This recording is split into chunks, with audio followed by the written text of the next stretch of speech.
Happy Holi advance সবাইকে। সেদিন চলে গেছি ঠাকুরনগর পার্কে কিছু হোলির ভিডিও করতে। তো তখন আমরা ফ্রেন্ডরা মিলে সবাই গেছিলাম, তো সবাই পৌঁছায়নি এখনও এসে, তার জন্য ওইখানে সবাই একটু ওয়েট করছিলাম।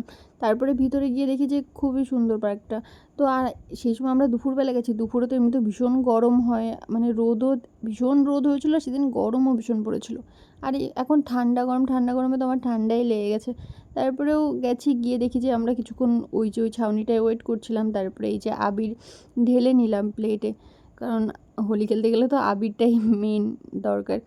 তারপরেও আমরা এই যে ভিডিও শুরু করে দিলাম, এই যে বান্ধবী একটা ভিডিও করছে, এই আর ও আরেকজন ডাকছে, বলে যে আয় আয় ওকে। তো আমরা সবাই মিলেও কিছু ভিডিও রিলস শ্যুট করেছি। করার পরে এদিকে একে তো মেয়ে সাজিয়ে পুরো শাড়ি পরিয়ে দিয়েছে। ওকে শাড়ি পরিয়ে কেমন লাগছে কমেন্ট করে জানিও। ও কাঁদবে না হাসবে নিজেই বুঝতে পারছিল না। তারপরেও এরও কিছু রিলস ভিডিও শ্যুট হয়েছে। তো তারপরে আমরা এইখানে কিছু ফানি ভিডিও করার পরে এই যে অলরেডি একটা ভিডিও চলছে এখানে। কেমন দিল বান্ধবীটা বলো।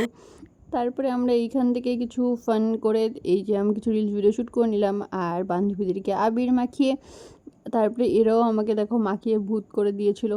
আর এই যে আমাদের ব্লগার সব ফ্রেন্ডরা মিলে অলমোস্ট আমাদের ভিডিও শেষ হয়ে গেছে। সামনে আর একজন লাল ভূত হয়েছে আর একজন হলুদ ভূত করছে। ও লাল আর ও হলুদ বলে যে দুজনকে খুব ভালো মানাবে, তার জন্য লাল আর হলুদ সেজেছে।